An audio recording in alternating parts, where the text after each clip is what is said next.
المهاجم الصريح، 0 تسديدات، 0 مراوغات، 0 عرضيات، 0 اسيست، 11 تمريرة وغلط. صح لا غلط. هذا وش مقعده معنا؟ وش مقعده معنا يا رجل؟ قسم بالله العظيم، قسم بالله صالح الشهري انه اهون.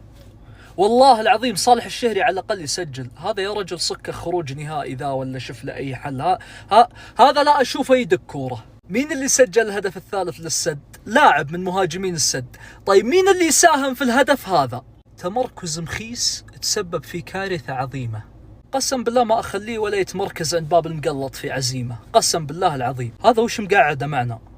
هذا لحقوه الحمدان يا شيخ برا، لا يقعد عندنا هنا. كم لنا وحنا نطالب بظهير ايسر؟ كم لنا بالله؟ المصيبة انك تطلع سعود عبد الحميد وتدخل لي هذا. يا جسوس خاف الله فينا تكفى، يعني حنا جبناك انبسطنا، ما ندري وش اللي صار من تالي.